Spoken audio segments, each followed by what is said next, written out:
राष्ट्रपति द्रौपदी मुर्मू आज राष्ट्रीय खेल पुरस्कार 2022 और राष्ट्रीय साहसिक खेल पुरस्कार 2021 करेंगी प्रदान।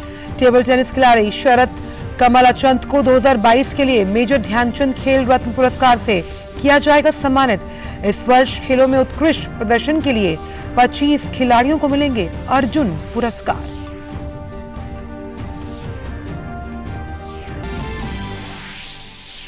गुजरात में विधानसभा चुनाव के पहले चरण में कल सौराष्ट्र, कच्छ और दक्षिण गुजरात की 89 सीटों के लिए होगा मतदान।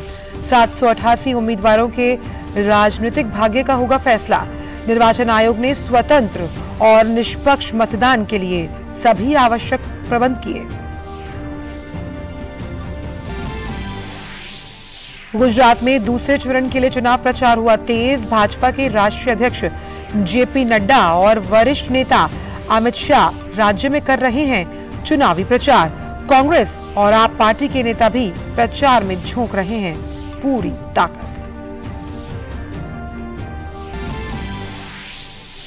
दिल्ली नगर निगम चुनाव का प्रचार अभियान जोरों पर। भाजपा के वरिष्ठ नेता जगह जगह निकालेंगे विजय संकल्प रोड शो। आम आदमी पार्टी और कांग्रेस नेता भी कर रहे हैं प्रचार।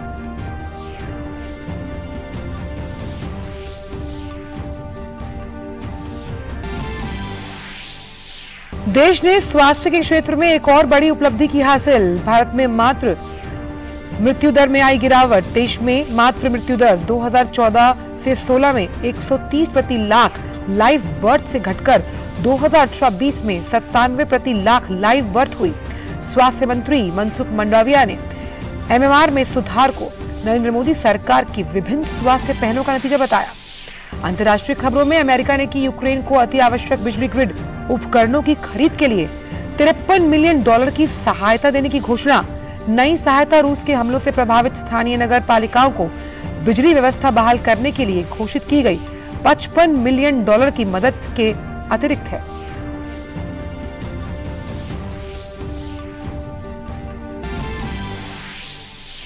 भारत और न्यूजीलैंड के बीच तीसरा और अंतिम एक दिवसीय मुकाबला जारी। भारतीय टीम ने न्यूजीलैंड को दिया 220 रन का लक्ष्य। सीरीज में 1-0 से पीछे है भारत। डीडी स्पोर्ट्स पर आप देख सकते हैं मैच का सीधा प्रसारण।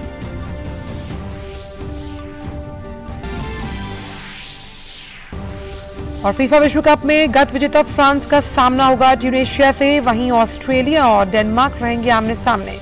अंतिम 16 में जगह बनाने के लिए अर्जेंटीना और पोलैंड के बीच अहम मुकाबला। वहीं सऊदी अरब और मेक्सिको के बीच होगी भिड़ंत।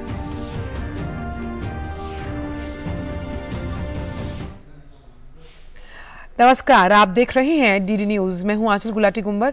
आइए अब जान लेते हैं सभी खबरों को विस्तार के साथ। राष्ट्रपति द्रौपदी मुर्मू खेल के क्षेत्र में सर्वश्रेष्ठ प्रदर्शन करने वाले खिलाड़ियों को आज राष्ट्रपति भवन में एक विशेष समारोह में प्रतिष्ठित राष्ट्रीय खेल पुरस्कार प्रदान करेंगी। इस साल मेजर ध्यानचंद खेल रत्न पुरस्कार 2022 के लिए भारतीय टेबल टेनिस खिलाड़ी शरद कमल अचंता को चुना गया है। वहीं 25 बेहतरीन खिलाड़ियों को अर्जुन अवार्ड से सम्मानित किया जाएगा।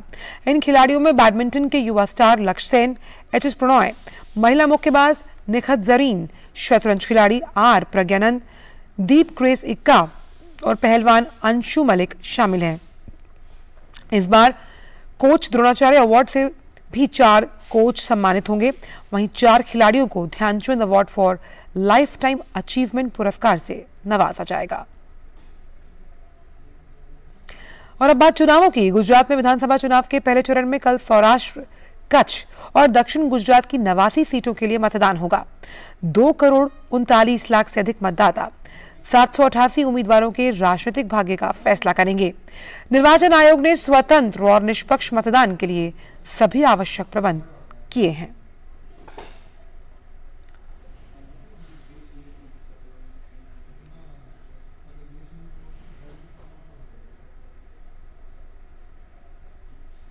वहीं दूसरी तरफ गुजरात में दूसरे चरण के चुनाव के लिए मध्य और उत्तरी भाग में प्रचार तेज हो गया। इस चरण में 5 दिसंबर को मतदान होगा। गुजरात और हिमाचल प्रदेश विधानसभा चुनाव की मतगणना 8 दिसंबर को होगी। दूसरे चरण के लिए धुआंधार प्रचार जारी है। सभी राजनीतिक पार्टियां अपनी जीत का दावा कर रही हैं।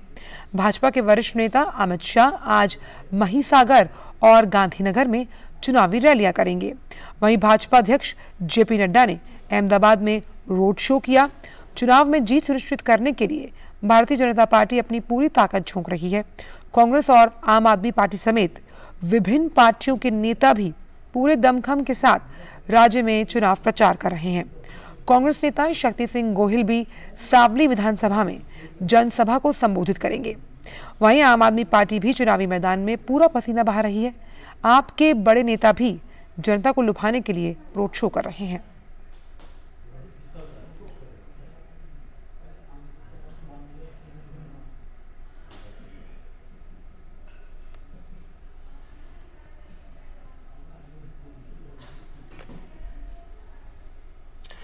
गुजरात के आगामी चुनाव को लेकर राज्य के मुख्य निर्वाचन अधिकारी पी भारती ने कहा कि विधानसभा चुनाव के पहले चरण के लिए सभी इंतजाम कर लिए गए हैं। उन्होंने बताया कि राज्य में 1 दिसंबर को 19 जिलों में मतदान होगा, जिसके लिए मतदान कर्मियों को प्रशिक्षण दिया जा रहा है। साथ ही मतदान केंद्रों पर वेबकास्टिंग की भी तैयारी हो चुकी है। हो चुका है, 19 डिस्ट्रिक्ट्स में हो रहे हैं और 89 कैंडिडेट्स है। हमारा पोलिंग स्टाफ का ट्रेनिंग हो चुका है। कल से रिसीविंग एंड डिस्पैचिंग सेंटर पे काम चल रहेगा, मतलब polling parties receiving and dispatching centre पे आएंगे और ईवीएम्स लेके जाएंगे। टोटल वोटर शेड फर्स्ट फेज के लिए 2,39,76,660 है एंड इसमें मेल वोटर्स है 1,24,33,362 एंड फीमेल वोटर्स है 1,15,42,811 एंड थर्ड जेंडर का भी है 497 एंड पोलिंग स्टाफ है more than 1 lakh polling staff इसके साथ जुड़ा हुआ है। गुजरात में पिछले विधानसभा चुनाव में तकरीबन 30 से 40 सीटों पर हार जीत का अंतर बेहद मामूली था और इस बार विधानसभा चुनाव में 11 लाख फर्स्ट टाइम वोटर्स हैं। ऐसे में ये युवा वोटर चुनावी नतीजों के लिहाज से बेहद खास। हमारे सहयोगी नीरज सिंह ने ऐसे ही फर्स्ट टाइम वोटर्स के साथ बातचीत की और ये जाना कि आखिर इस चुनाव में उनका रुख और उनके मुद्दे क्या हैं।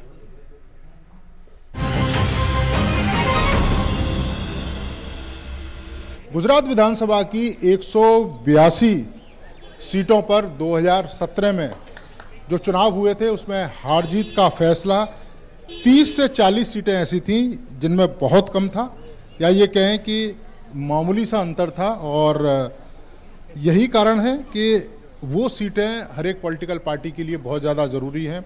और इस बार महत्वपूर्ण ये है कि इस बार चुनावों में 11 लाख ऐसे वोटर जुड़े हैं जो पहली बार वोट करेंगे और आप समझ सकते हैं कि अगर 30-40 सीटों पे हार जीत का अंतर बड़ा मामूली था तो ये 11 लाख वोटर किसी भी पॉलिटिकल पार्टी को गद्दी तक पहुंचा सकते हैं और किसी भी पॉलिटिकल पार्टी को गद्दी पर नीचे उतार सकते हैं। ऐसे ही यूथ वोटरों के पास हम पहुंचे हैं जो पहली बार वोट करने जाएंगे। इनके भी कई तरह के इश्यूज रहते हैं, कई तरह के मुद्दे रहते हैं। तो यंग वोटर क्या सोच रहा है चुनावों को लेकर, उनसे सीधे बात करते हैं। फर्स्ट टाइम वोट कर रही हूँ और मैं एक लड़की हूँ तो मैं ऐसा देखूंगी कि लड़कियों को ज़्यादा सिक्योरिटी और वो सब मिलनी चाहिए, गर्ल्स के लिए ज़्यादा स्कीम्स निकलनी चाहिए। तो आपको ये मानना है कि जो बेहतर उम्मीदवार होगा चाहे कोई भी हो उसको आप लोग वोट देंगे। और भी कुछ हमारे साथ युवा हैं, तो पहली बार जब वोट डालने आप लोग जाते हो क्या मन में चल रहा होता है? क्योंकि जो बुजुर्ग लोग हैं वो तो खैर एक सेट पर पार्टी होती है, लेकिन जो यूथ है वो कहते हैं कि अचानक से अगर मूड बदल दे तो पॉलिटिकल पार्टियों को ऊपर से नीचे कर देता है। तो आप लोग जब जाते हो वोटिंग स्टेशन पर, पोलिंग स्टेशन पर, तो क्या दिमाग में चलता है? मैं यही बोलना चाहती हूँ सारे वोटर्स को जो फर्स्ट टाइम वोट करे, as I am also a first time voter, तो मैं यही एक्सपेक्ट करूँगी जो मतलब ऐसा तो है नहीं दैट सबको बोलेंगे वोट करना तो सब करेंगे, but I must tell to the youths of India that voting करना चाहिए because one vote can change the life, change the government and जो एक्सपेक्टेशंस होती है बीइंग अ गर्ल दैट जो भी गवर्नमेंट आए उनको हम ऐसा एक्सपेक्ट कर सकते हैं दैट जो गर्ल्स की सेफ्टी है उसमें थोड़ा चेंजेस हो, जो गवर्नमेंट स्कीम्स है उसमें थोड़ा चेंजेस हो, एजुकेशन को ज़्यादा इंपॉर्टेंस दिया जाए एज़ कम्पेयर टू डेवलपमेंट। जितनी तेजी से गुजरात में हो रहा है। क्या चलता है, मतलब यूथ के दिमाग में क्या चलता है जब वोट डालने जाता है? जनरली ऐसा होता है कि सोशल मीडिया प्लेटफॉर्म की वजह से और कहीं जगह एडवर्टाइजमेंट को देख के यूथ है जो वो डाइवर्ट हो जाते हैं, उनको वोट देने का पता नहीं होता और लोगों के फ्लो के साथ वो चल जाते हैं और वोट दे देते हैं। इसीलिए मैं यूथ से ये अपील करना चाहूँगा कि आप अपने इंटेलेक्ट को यूज़ कीजिए और समझिए कि आपको किसको वोट देना चाहिए और अपने दिमाग से सोचना चाहिए कि आपके लिए क्या फ़ायदा कारक है, कौन सी पार्टी आपके हित में काम कर रही है और कौन सी पार्टी के क्या स्कीम है। मैनिफेस्टो को समझिए और यूथ एज ए यूथ आपकी ड्यूटी बनती है कि आप अपना वोट कास्ट कीजिए। बिल्कुल, वोट महत्वपूर्ण भी है और लोकतंत्र में ज़रूरी है कि हर व्यक्ति वोट करे। पिछले 4-5 सालों में अगर हम बड़ौदा को देखें तो किस तरह का बदलाव आपको देखने को मिला इस सिटी में, या आप चाहती हैं कि ये सिटी कुछ और चेंज हो? बदलाव तो काफ़ी ज़्यादा आया है पहले से। वडोदरा में चेंजेस ये चाहेंगे कि ज़्यादा डेवलप्ड हो ये सिटी और स्कीम्स निकाले बॉयज़ गर्ल्स और ST SC OBC वालों के लिए।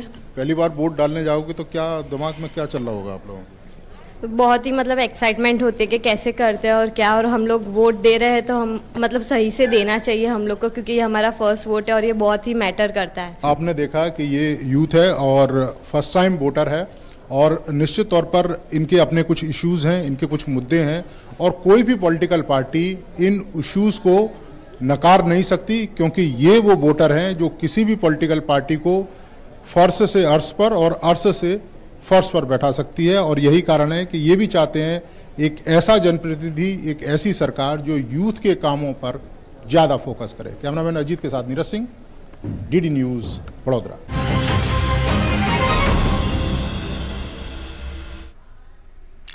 और गुजरात विधानसभा चुनाव के बाद अब बात करते हैं दिल्ली नगर निगम चुनावों को लेकर, जिसके 250 वार्ड्स के लिए 4 दिसंबर को मतदान होगा। वहीं वोटों की गिनती 7 दिसंबर को की जाएगी। चुनाव के लिए प्रचार जोरों पर है। बीजेपी चुनाव प्रचार में कोई कोर कसर नहीं छोड़ना चाहती।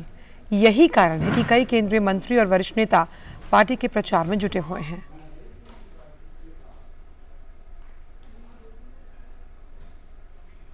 भाजपा के 14 वरिष्ठ नेता आज दिल्ली के अलग अलग इलाकों में विजय संकल्प रोड शो कर रहे हैं।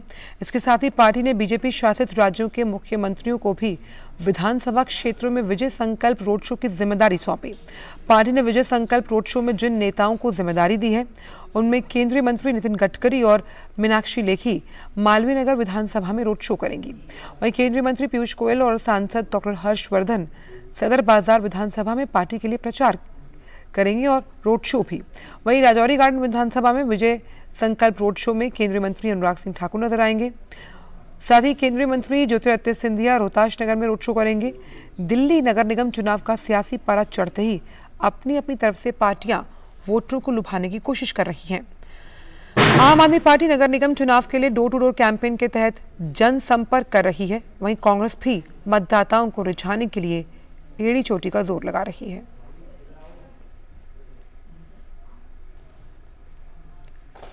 भाजपा पार्टी ने आज फिर आप पार्टी पर निशाना साधा। केंद्रीय मंत्री हरदीप सिंह पुरी ने कई पार्टी सांसदों की मौजूदगी में प्रेस वार्ता को संबोधित करते हुए कहा कि गरीबों को पक्का घर देने का काम प्रधानमंत्री के कारण ही मुमकिन हो पाया। हरदीप सिंह पुरी ने कहा कि दिल्ली में ग्रुप हाउसिंग सोसाइटी और DDA कॉलोनी में भी रीडेवलपमेंट की जाएगी। दिल्ली के हर व्यक्ति को घर मिलेगा और सभी झुग्गी झोपड़ी वालों को मकान, मिडिल क्लास वालों को अतिरिक्त FAR का लाभ मिलेगा। PM उदय जो रेगुलराइजेशन ऑफ अनऑथराइज्ड कॉलोनीज है, इसमें करीब हमारे 50 लाख नागरिकों को बेनिफिट मिलेगा। 2 करोड़ की पॉपुलेशन में से 1 करोड़ 35 लाख दिल्ली के नागरिक इन रीडेवलपमेंट से बेनिफिट करेंगे।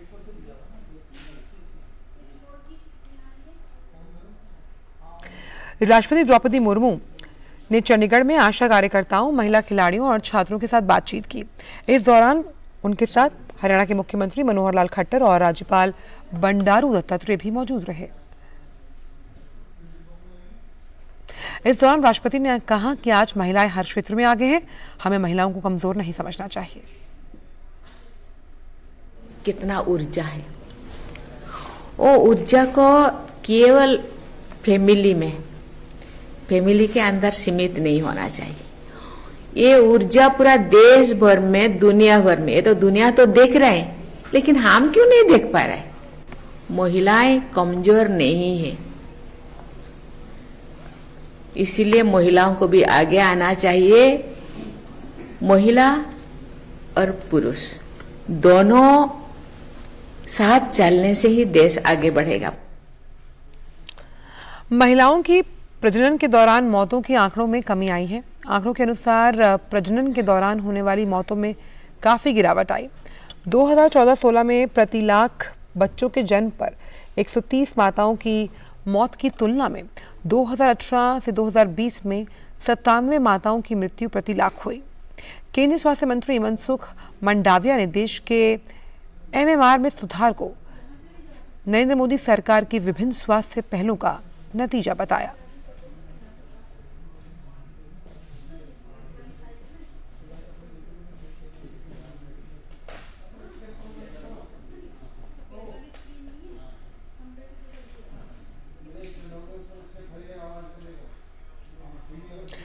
भारत इस साल G20 देशों की अध्यक्षता करेगा। इसके ऐलान की बात पहले की जा चुकी है। वहीं कल यानी 1 दिसंबर को औपचारिक रूप से 2022 से इसकी शुरुआत होगी।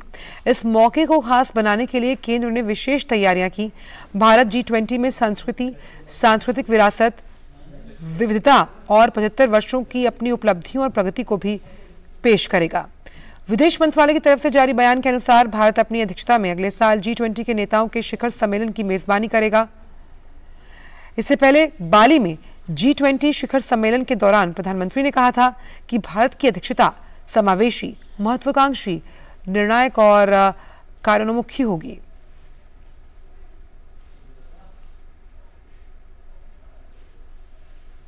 नेशनल डिफेंस एकेडमी के 143वें कोर्स की पासिंग आउट परेड पुणे के खड़कवासला में आज सुबह आयोजित की गई। इस दौरान नौसेना स्टाफ के प्रमुख एडमिरल आर हरिकुमार ने परेड का निरीक्षण किया। एनडीए की पासिंग आउट परेड एकेडमी में 3 साल के लंबे और कठिन प्रशिक्षण की पराकाष्ठा का प्रतीक है। हर साल कैडेट्स के 2 पाठ्यक्रम भारत की प्रमुख सैन्य एकेडमी से निकलते हैं।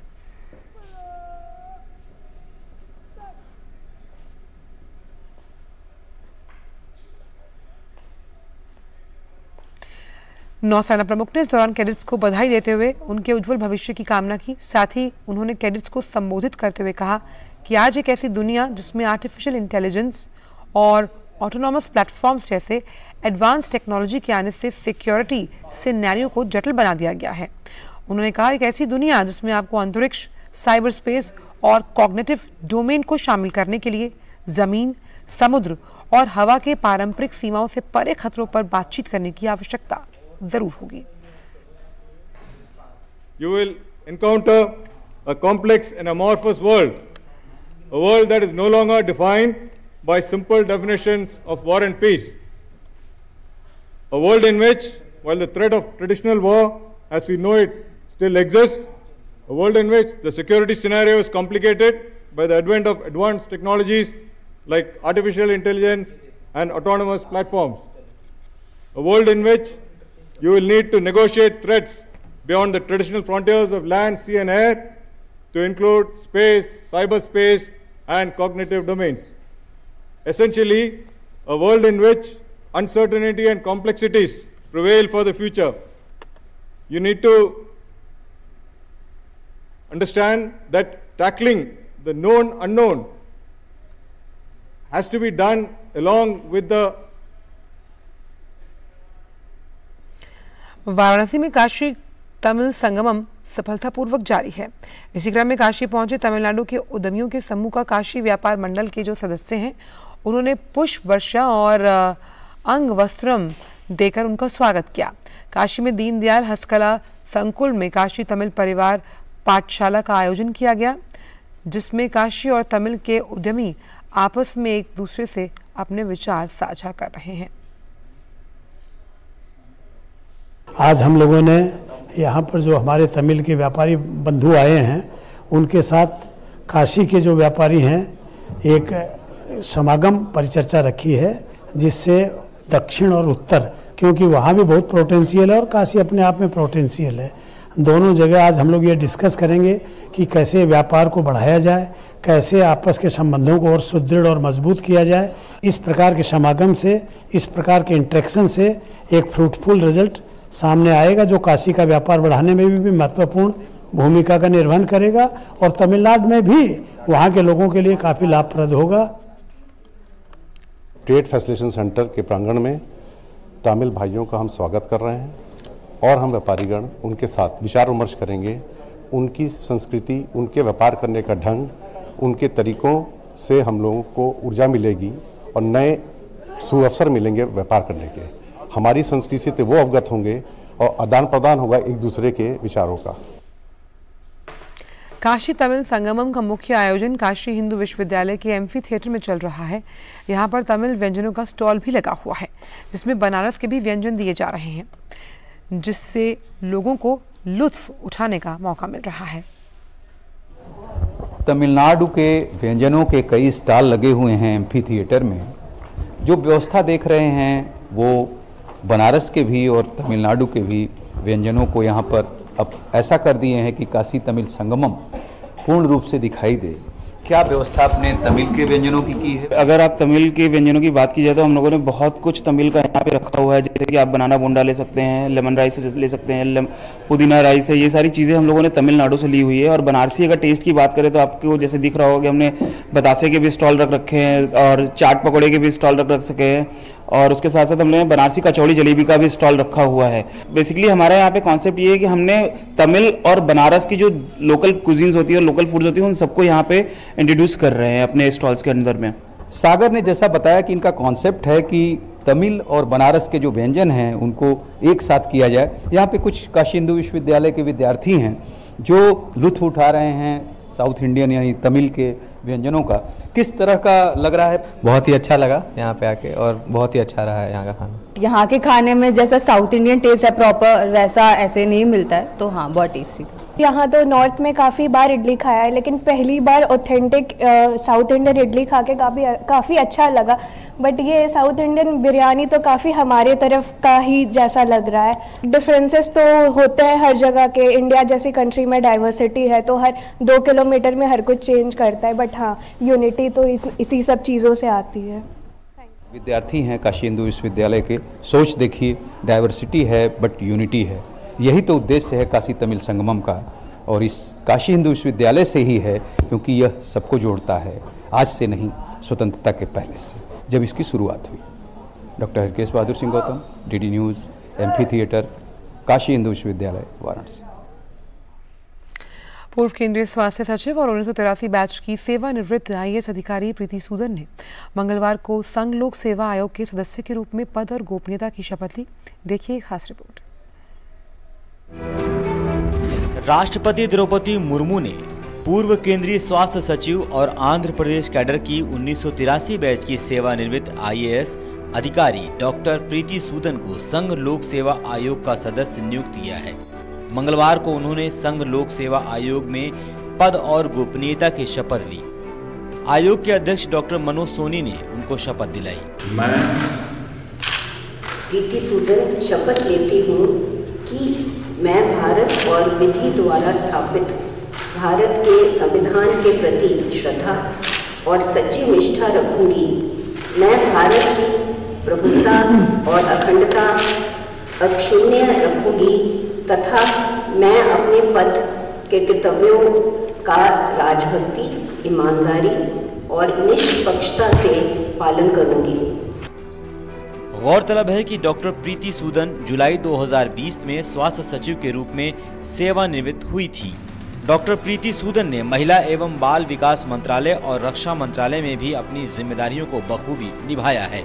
डॉक्टर प्रीति सूदन अपने कैडर राज्य आंध्र प्रदेश में वित्त और योजना विभाग, आपदा प्रबंधन विभाग, पर्यटन विभाग और कृषि विभाग में भी काम कर चुकी हैं।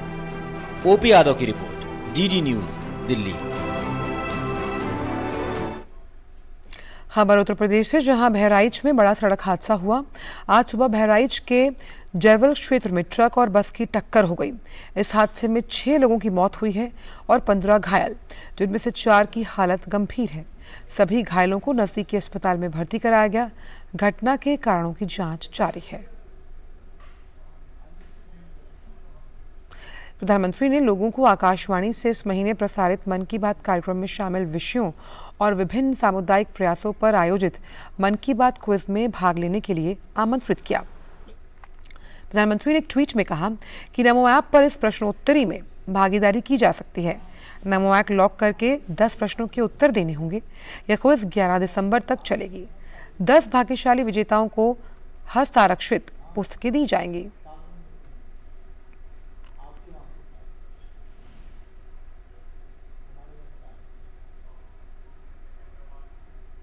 सुप्रीम कोर्ट ने बिहार में फर्जी फार्मासिस्ट और फर्जी डॉक्टर्स के खिलाफ कार्रवाई नहीं करने पर बिहार सरकार को फटकार लगाते हुए कहा कि अदालत उसे लोगों की जिंदगी से खिलवाड़ करने की अनुमति नहीं दे सकती।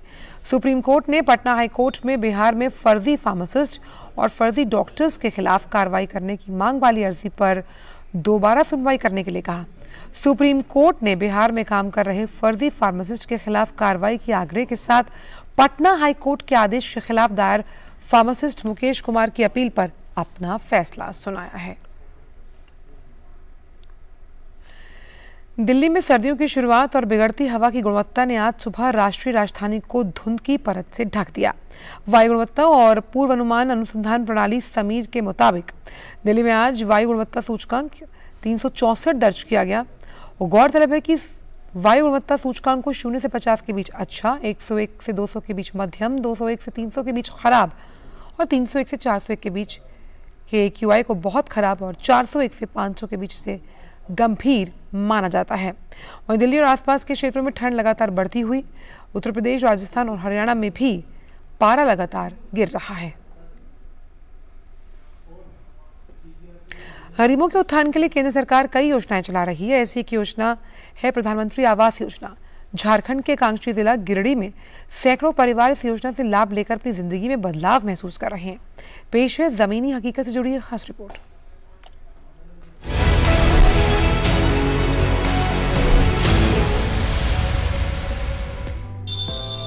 ये बदलती तस्वीर है झारखंड के आकांक्षी जिले गिरिडीह की, जहां कच्चे घरों में रहने वाले इन गरीबों ने कभी सोचा भी नहीं था कि उनके पास अपना पक्का घर होगा।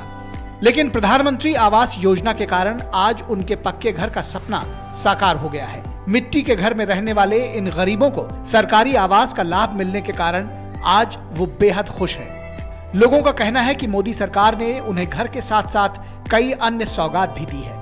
हम लोग का घर मिट्टी का था, बारिश वगैरह में बहुत दिक्कत होती थी रहने में, पानी सारे घर में चलते थे। तो सरकार हम लोग को मदद किए तो थोड़ा हिम्मत हुआ, हम लोग भी कुछ अपना पैसे वगैरह मिला के इस घर को तैयार किए हैं। गरीबी के चलते पक्का मकान इन परिवारों के लिए सपना भर था।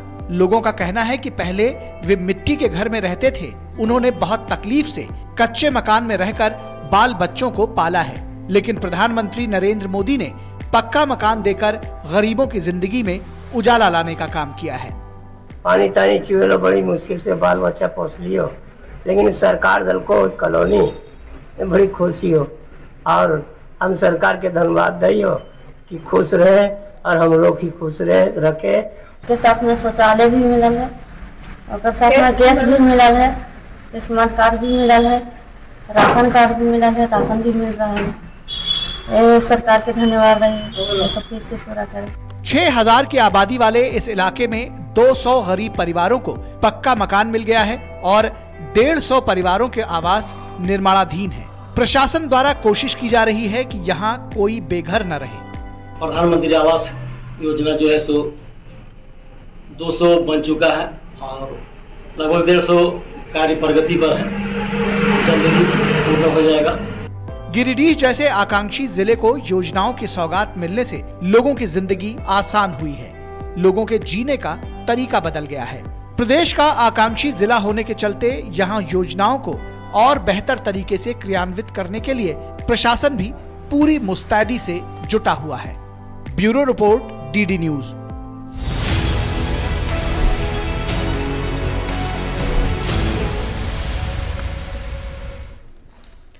और अब बात पेंशनर्स को लेकर। डिजिटल लाइफ सर्टिफिकेट पेंशनर्स के लिए एक वरदान साबित हो रहा है। घर बैठे अपना जीवन प्रमाण पत्र ऑनलाइन के जरिए जमा करने की सुविधा कई वरिष्ठ रिटायर्ड नागरिकों के लिए अब अपने उंगलियों के इशारे पर है। केंद्र सरकार की डिजिटल लाइफ सर्टिफिकेट की सुविधा को लेकर देश के कोने कोने में जागरूकता अभियान चलाया जा रहा है। कर्नाटक में भी कई लाख रिटायर्ड नागरिकों को इसका लाभ मिला। इस अभियान को राज्य में कई क्षेत्रों में चलाया गया। देखिए एक खास रिपोर्ट। केंद्रीय कार्मिक लोक शिकायत और पेंशन मंत्रालय के पेंशन और पेंशनभोगी कल्याण विभाग के जरिए केंद्रीय और राज्य सरकार के पेंशनर्स के लिए डिजिटल लाइफ सर्टिफिकेट को बढ़ावा देने के लिए कर्नाटक के कई इलाकों में जागरूकता अभियान का आयोजन किया गया। बेंगलुरु में केनरा बैंक और एसबीआई बैंक ने कई जगहों पर इस अभियान को चलाया। बेंगलुरु, मैसूरू, कलबुर्गी के अलावा राज्य के कई हिस्सों में ये अभियान चल रहा है। बेंगलुरु के एसबीआई परिसर में चल रहे अभियान केंद्र में कई पेंशनर्स ने बैंक अधिकारियों द्वारा डेमो किए गए प्रमाण पत्र दाखिल करने की प्रक्रिया समझने और सीखने के लिए पहुंचे। जीवन प्रमाण पत्र हर साल जमा करना अनिवार्य है। इन कैंपस में BSNL, railway, bank service, teachers और कई रिटायर्ड अधिकारी पहुंचे। मैसूर और बेंगलुरु में लोगों ने जमकर इस कैंप का लाभ उठाया। पहले बहुत मुश्किल था, अब हम यह काम आसानी से कर सकते हैं। केंद्र ने इसको बेहद आसान बनाया है। अब तक जीवन प्रमाण पत्र को भौतिक रूप में जमा करना पड़ता था, जिसके कारण पेंशनर्स को देरी होती थी। लेकिन अब जीवन प्रमाण पत्र एक बटन के क्लिक कर ऑनलाइन जमा किया जा सकता है, जो वृद्ध पेंशनर्स और दिव्यांग पेंशनर्स के लिए बहुत मददगार है। One is Aadhaar face RD app. इस प्रक्रिया को समझने में अगर कठिनाई है तो पेंशनर की मदद के लिए उन्हें अपने एंड्रॉयड फोन या लैपटॉप का उपयोग करके अपने घर बैठे आराम से एक बटन क्लिक करके अपना जीवन प्रमाण पत्र ऑनलाइन जमा करना भी सिखाया जाएगा। एसबीआई और कैनरा बैंक इस मुहिम को पूरे राज्य भर चलाएंगे। इस प्रक्रिया को समझने में अगर कठिनाई है तो पेंशनर्स की मदद के लिए उन्हें अपने एंड्रॉयड फोन या लैपटॉप का उपयोग करके अपने घर बैठे आराम से एक बटन क्लिक करके अपना जीवन प्रमाण पत्र ऑनलाइन जमा करना भी सिखाया जाएगा। कैनरा बैंक और एसबीआई इस जागरूकता अभियान को राज्य के कोने कोने तक पहुंचा रहा है। Ayesha Khanam, DD News, Bangalore. जम्मू कश्मीर के सीमावर्ती इलाकों में शांति कायम करने के लिए सीमा सुरक्षा बल लगातार प्रयास कर रहा है। बीएसएफ के आईजी डीके बोरा ने कहा कि पड़ोसी क्षेत्रों के कई प्रयासों के बावजूद सीमाओं को घटना मुक्त रखा है। सीमा पर घुसपैठ की 7 कोशिशें नाकाम की गई। पूरे 1 साल में मुझे ये बहुत संतोष के साथ मैं कह रहा हूं कि बीएसएफ कर्मियों ने बहुत अच्छा काम किया है। बॉर्डर को लगभग इंसिडेंट फ्री रखा है। हालांकि बहुत प्रेशर और बहुत सीमा पार से कार्रवाई करने की कोशिशें की गई हैं, वो आप सबको ज्ञात है। लेकिन बीएसएफ के जो कुशल कार्मिक बॉर्डर पर तैनात हैं, अधिकारी बॉर्डर पर तैनात हैं तथा यहाँ हेडक्वार्टर्स में जो सुपरवाइजरी ऑफिसर्स हैं, सभी के योगदान के कारण हम बॉर्डर को बिल्कुल सुरक्षित रखने में कामयाब हो पाए हैं। रिजर्व बैंक ऑफ इंडिया की डिजिटल मुद्रा यानी डिजिटल रुपया से लेन देन करने वालों के लिए खुशखबरी। आरबीआई डिजिटल रुपये के खुदरा इस्तेमाल से संबंधित पहला पायलट परीक्षण 1 दिसंबर से शुरू करने का ऐलान कर चुका है, जिसमें सार्वजनिक और निजी क्षेत्र के 4 बैंक शामिल होंगे। डिजिटल मुद्रा के खुदरा उपयोग संबंधी पायलट परीक्षण 1 दिसंबर को चुनिंदा जगहों पर शुरू किया जाएगा। इसमें ग्राहक एवं बैंक मर्चेंट दोनों शामिल होंगे। आरबीआई से पहले डिजिटल रुपए के थोक खंड का पहला पायलट परीक्षण 1 नवंबर को पूरा कर चुका है। आरबीआई के मुताबिक इलेक्ट्रॉनिक रुपया एक डिजिटल टोकन के स्वरूप में वैध मुद्रा होगी। इसको इस समय जारी करने वाली कागजी मुद्रा एवं सिक्कों के मौजूदा आकार में जारी किया जाएगा। वहीं आरबीआई के मुताबिक डिजिटल रुपया परंपरागत नकद मुद्रा की तरह धारक के लिए भरोसा और अंतिम समाधान की खूबियों से लैस होगा। नकदी की तरह डिजिटल रुपए की धारक को किसी तरह का ब्याज नहीं मिलेगा, लेकिन इससे बैंकों के पास जमा के लिए इस्तेमाल किया जा सकता है। आरबीआई के मुताबिक डिजिटल रुपए के खुदरा उपयोग के इस परीक्षण में स्टेट बैंक ऑफ इंडिया और आईसीआईसीआई बैंक समेत 4 बैंक शामिल होंगे। डिजिटल रुपए का यह परीक्षण दिल्ली, मुंबई, बेंगलुरु और भुवनेश्वर में होगा।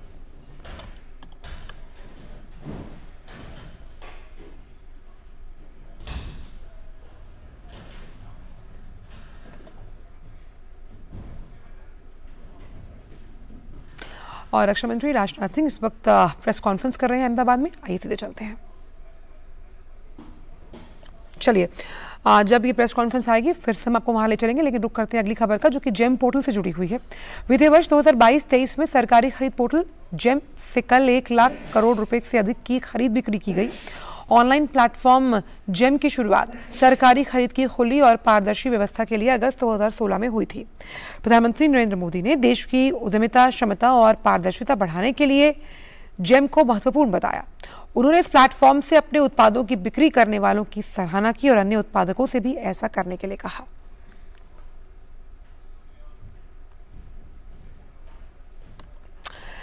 केंद्र सरकार के ई मार्केट प्लेस जेम पोर्टल में 1 लाख करोड़ रुपए के मूल्य की खरीद का आंकड़ा पार किया जा चुका है। इससे भारत सरकार को 10 से 15% की बचत हुई। इस विषय पर जेम के मुख्य कार्यपालक अधिकारी पीके सिंह से बात की हमारे संवाददाता ओपी यादव ने। डिजिटल सेवाओं को बढ़ावा देने के लिए भारत सरकार लगातार काम कर रही है और इसी का बेहतरीन उदाहरण है जिम पोर्टल। अभी हमारे साथ जिम पोर्टल के सीईओ पीके सिंह मौजूद है। आइए बात करते हैं देश में स्वच्छ और पारदर्शी प्रशासन की अवधारणा को मजबूती प्रदान करने में जिम पोर्टल कितना महत्वपूर्ण साबित हो रहा है। सर, प्रधानमंत्री जी जो बोलते हैं वो डिजिटल सेवाओं का जो विस्तार है स्वच्छ और पारदर्शी प्रशासन की संकल्पना का एक बेहतरीन उदाहरण है।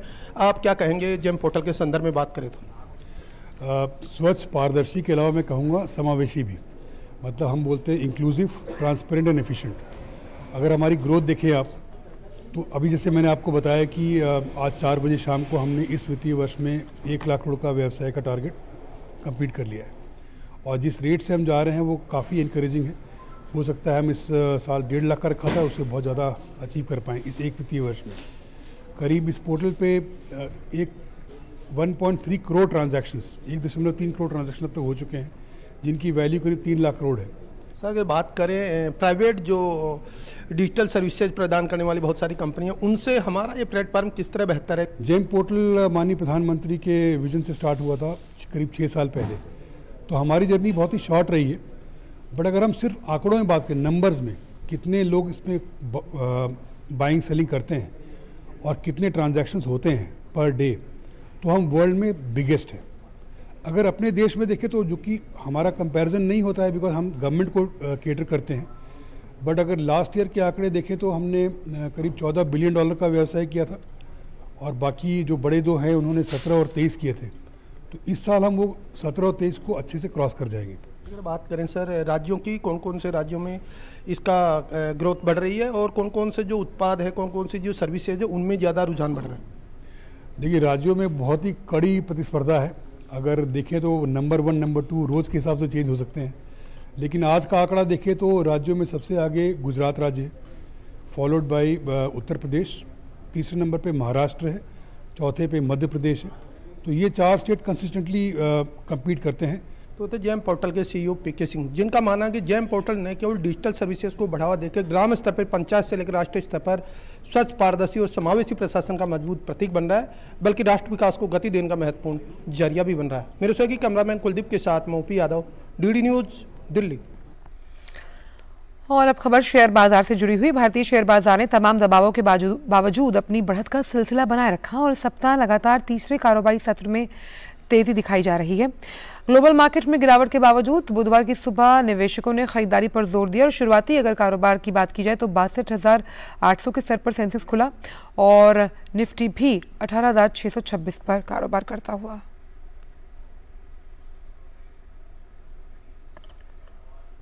और अब बात स्टार्टअप चैंपियंस की।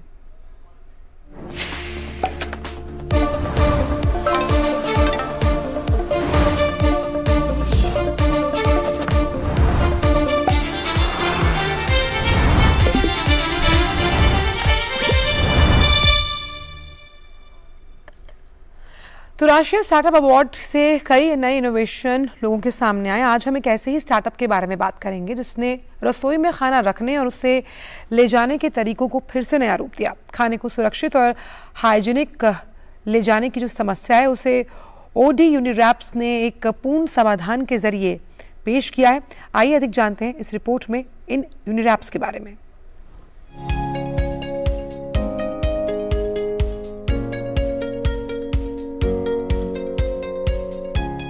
कहते हैं आवश्यकता आविष्कार की जननी है। अतुल गर्ग के मामले में ये बात पूरी तरह से सच साबित हुई। जब एक पिकनिक के दौरान फूड रैपिंग पेपर की गुणवत्ता को लेकर बात हुई तो उसके बाद जन्म हुआ ऑडी यूनिरैप्स का। एक बार हम फैमिली पिकनिक पे गए और वहाँ पर हमने जैसे सब लोग खाना घर से लेके जाते हैं, हम भी खाना घर से लेके गए। एल्युमिनियम फॉयल के अंदर अचार पैक किया हुआ था, वो काला पड़ गया। काला पड़ने के बाद किसी ने उसको खाया नहीं। सर्च किया तो पता लगा कि एल्युमिनियम एक्चुअली एसिडिक फूड के साथ, गर्म खाने के साथ रिएक्ट करके खाने में लीच इन कर जाता है, which is very harmful for our health. अगर हमें कुछ भी फूड को रैप करना है तो हमारे पे सॉल्यूशंस क्या होते हैं? या तो एल्युमिनियम फॉयल होता है या पेपर होता है। बटर पेपर जो पहले ऑलरेडी चल रहा था वो एक राइट सॉल्यूशन नहीं था। टिश्यू पेपर है, क्लिंग फिल्म है, कपड़ा है जो हम घर में यूज़ करते हैं। अब इन सब चीज़ों के कुछ ना कुछ ड्रॉबैक्स थे जब भी वो यूसेज में नहीं थे। एक व्यवसायी परिवार से संबंध रखने वाले अतुल गर्ग हमेशा अपनी किस्मत खुद बनाना चाहते थे। उन्होंने रसोई में खाने को स्टोर करने और उसे पेपर रोल या एल्युमिनियम फॉयल में गर्म करने की समस्या को देखा था। आखिर 2 साल की कड़ी मेहनत और शोध ने ऑडी यूनिरैप्स को हकीकत में बदलते हुए देखा। यूनिरैप्स एक बहुउद्देशीय कागज है और आज हर आधुनिक रसोई की जरूरत बन गया है।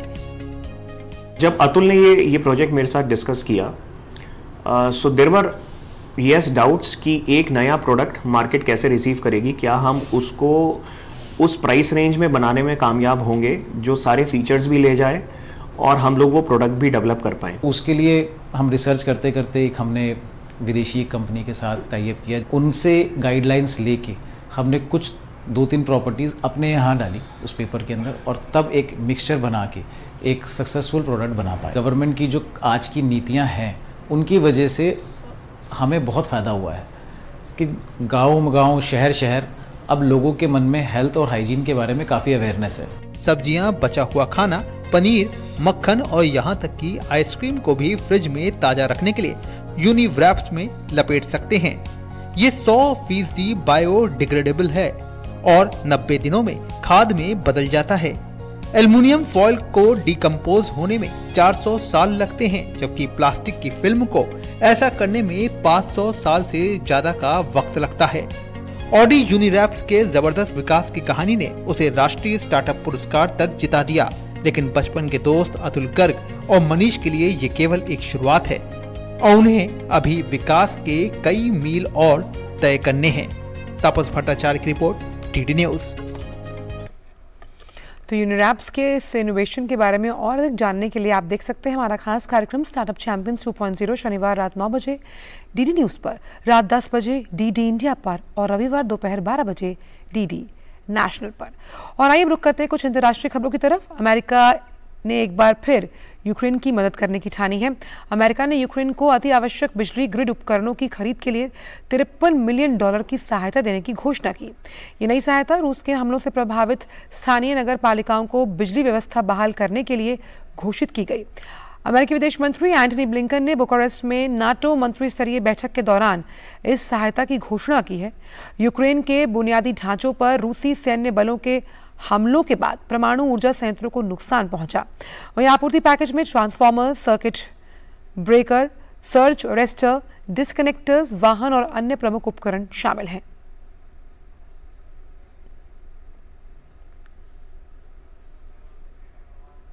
यूक्रेन के जांचकर्ताओं ने युद्ध अपराधों के सबूत देने के लिए खार्किव शहर से हजारों मिसाइल के टुकड़े, क्लस्टर बम और रॉकेट के गोले इकट्ठे किए।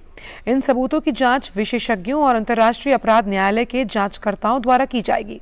रूस ने इन मिसाइल्स का इस्तेमाल कर यूक्रेन के असैन्य बुनियादी ढांचों, अस्पतालों, स्कूल, घरों और ऊंची इमारतों पर हमला किया, जिसमें हजारों नागरिकों की मौत हुई और कई घायल।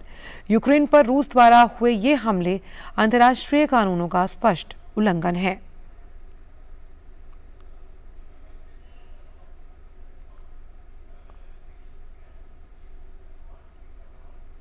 वक्त एक ब्रेक का।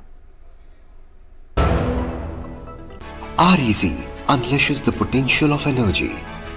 REC funds energy. Funding that catalyzes. Funding that inspires. Funding that transforms. For sustainability and reliability. For investment and development. Adding value every day in every way. This is what our energy is. This is REC.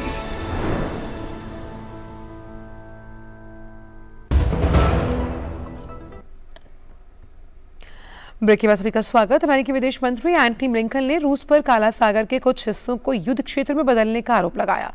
उन्होंने कहा कि रूस वर्षों के सबसे खराब खाद्य सुरक्षा संकट के लिए जिम्मेदार है।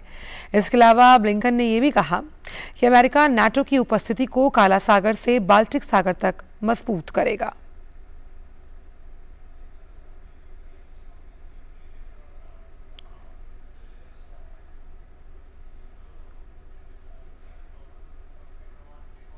यूक्रेनी राष्ट्रपति व्लादिमीर ज़ेलेंस्की की पत्नी ओलेना ज़ेलेंस्की ने मंगलवार को बकिंघम पैलेस में महिलाओं के खिलाफ हिंसा के बारे में जागरूकता बढ़ाने के लिए एक स्वागत समारोह में हिस्सा लिया, जहां उन्होंने ब्रिटेन की रानी कैमिला से मुलाकात की। और इस समारोह में ब्रिटेन की सोफी, बेल्जियम की रानी मैथिल्डे, जॉर्डन की रानी रानिया और डेनमार्क की क्राउन प्रिंसेस मैरी भी शामिल हुई।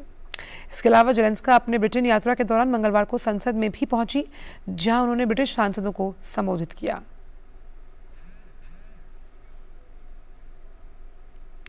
ऑस्ट्रेलिया के न्यू साउथ वेल्स में 33,000 से अधिक कोविड जुर्माना वापस लिया जाएगा या जुर्माना जो राशि उसे लौटाया जाएगा। अदालत से जुर्माने को अवैध घोषित किए जाने के बाद ये कदम उठाया जा रहा है। कोविड के दौरान निजी वाहन में साथ यात्रा करने या फिर जनसभा में शामिल होने पर यह जुर्माना लगाया गया था।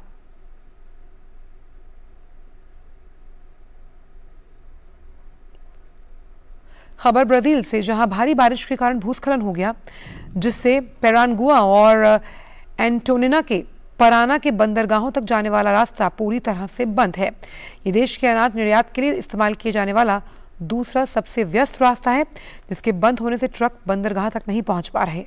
बंदरगाह प्राधिकरण के अनुसार भूस्खलन के बाद की स्थिति की निगरानी की जा रही है। सड़कों को वापस खोलने का काम भी जारी है। इसके अलावा अन्य बंदरगाहों में स्थिति सामान्य और सुचारू रूप से काम चल रहा है।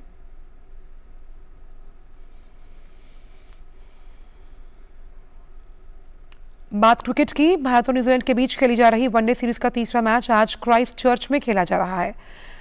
भारत द्वारा दिए गए 220 रन के लक्ष्य का पीछा करते हुए न्यूजीलैंड ने ताज़ा समाचार मिलने तक 1 विकेट के नुकसान पर 99 रन बना लिए। फिन एलन ने अर्धशतक जड़ा। और इससे पहले न्यूजीलैंड ने टॉस जीतकर पहले गेंदबाजी का फैसला किया। भारतीय टीम 47.3 ओवर में 219 रन बनाकर आउट हो गई।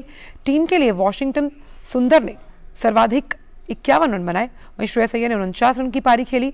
न्यूजीलैंड की ओर से एडम मिलने और डेरिल मिचेल ने 3-3 विकेट चटकाए।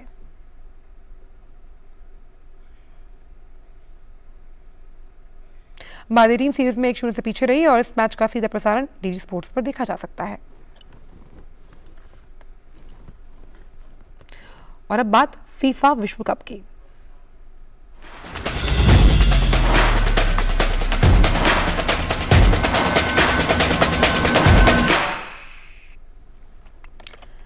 तो कतर में फुटबॉल विश्व कप में ग्रुप ए से नीदरलैंड्स और सेनेगल प्री क्वार्टर फाइनल में पहुंच गए।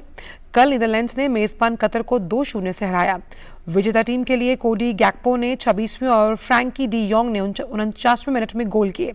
गैक्पो ग्रुप चरण में टीम के लिए हर मैच में पहला गोल करने वाले दूसरे खिलाड़ी बन गए। इससे पहले इटली के अलेक्जेंड्रो एल्टोबेली ने 1986 में मेक्सिको विश्व कप में ये कारनामा करके दिखाया था। सेनेगल ने इक्वाडोर को 2-1 से हराकर अंतिम 16 में जगह बनाई। वर्ष 2002 के बाद सेनेगल पहली बार नॉकआउट में पहुंचा। ग्रुप ए में नीदरलैंड्स 7 अंकों के साथ शीर्ष पर, सेनेगल के 6 अंक रहे, वे दूसरे स्थान पर है। प्री क्वार्टर फाइनल में नीदरलैंड्स का मुकाबला अमेरिका और सेनेगल का इंग्लैंड से होगा। कल ग्रुप बी में इंग्लैंड ने वेल्स को 3-0 से हराकर 7 अंकों के साथ ग्रुप में शीर्ष स्थान हासिल किया। अमेरिका ने ईरान को 1-0 से हराया, वह 5 अंकों के साथ दूसरे स्थान पर। अब तक फ्रांस, ब्राजील और पुर्तगाल अंतिम 16 में स्थान बना चुके हैं। अंतिम 16 में जगह बना चुका फ्रांस बुधवार को फीफा विश्व कप के ग्रुप डी के मैच में ट्यूनीशिया के खिलाफ मैदान में उतरेगा। फ्रांस की टीम अपनी जीत की लय को बरकरार रखने के लिए ट्यूनीशिया को हल्के में नहीं लेना चाहेगी और ग्रुप में शीर्ष पर रहने के इरादे से उतरेगी। फ्रांस ने पिछले मैच में ऑस्ट्रेलिया को 4-1 से, डेनमार्क को 2-1 से शिकस्त देकर अंतिम 16 का टिकट कटाया था। अन्य मुकाबले में ऑस्ट्रेलिया की टीम डेनमार्क के खिलाफ मुकाबले में जीत हासिल कर अंतिम 16 में अपनी जगह पक्की करना चाहेगी। ऑस्ट्रेलिया को फ्रांस के खिलाफ हार का सामना करना पड़ा था, लेकिन ट्यूनीशिया के खिलाफ इस टीम ने जीत हासिल की। डेनमार्क को भी फ्रांस ने हराया, लेकिन बाद में इस टीम ने ट्यूनीशिया के खिलाफ ड्रॉ खेला। डेनमार्क भी ऑस्ट्रेलिया को हराकर नॉकआउट में जगह बनाने की कोशिश करेगा। देर रात अर्जेंटीना का सामना बुधवार को फीफा विश्व कप में ग्रुप सी में पोलैंड की टीम से होगा। सभी की निगाहें एक बार फिर सुपरस्टार फॉरवर्ड लियोनेल मेसी पर होंगी, जिन्होंने मेक्सिको के खिलाफ मिली 2-0 की जीत में शानदार प्रदर्शन किया। मेसी ने मेक्सिको के खिलाफ 1 गोल किया था और साथ में एंजो फर्नांडिस के गोल करने में मदद की थी। अर्जेंटीना को हराकर बड़ा लौटफेर करने वाली सऊदी अरब की टीम के पास भी अपना आखिरी ग्रुप मैच जीतकर नॉकआउट में पहुंचने का मौका होगा। ये टीम अपना दूसरा मुकाबला पोलैंड से हार गई थी। सऊदी अरब के पास 2 मैच के बाद 3 अंक हैं। अगर ये टीम अपना आखिरी मैच जीत पाती है तो नॉकआउट में पहुंच जाएगी। और अब खबर आपके स्वास्थ्य से जुड़ी हुई। स्वस्थ शरीर के लिए हृदय का स्वस्थ होना बेहद जरूरी। सर्दियों में हृदय के लिए खतरा बढ़ जाता है। इस मौसम में हृदय के मरीजों को अत्यंत सावधानी बरतने की जरूरत है और जीवन शैली में बदलाव की भी। इस रिपोर्ट के जरिए समझते हैं कि सर्दियों में हृदय को लेकर क्या ध्यान रखना आवश्यक है। सर्दियों में हृदय रोगियों की मुश्किलें बढ़ सकती हैं।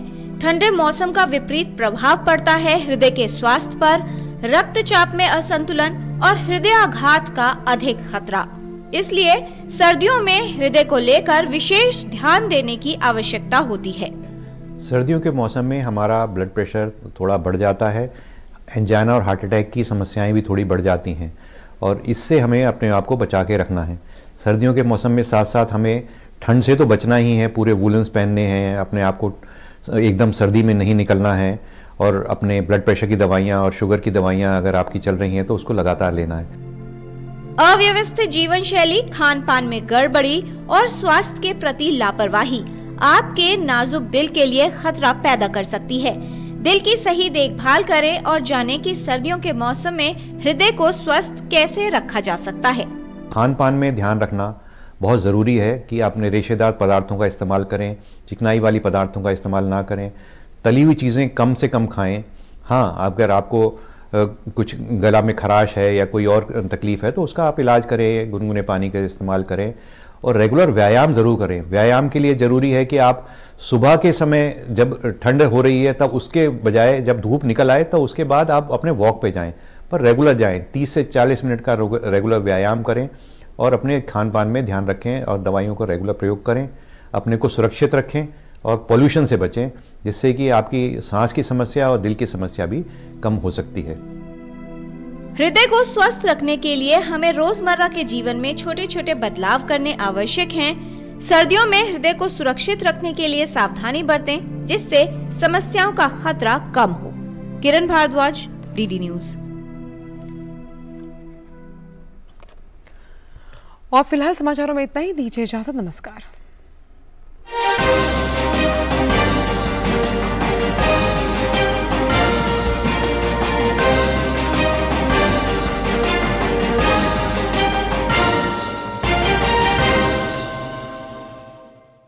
पाठक नाम का एक डकैत छुपकर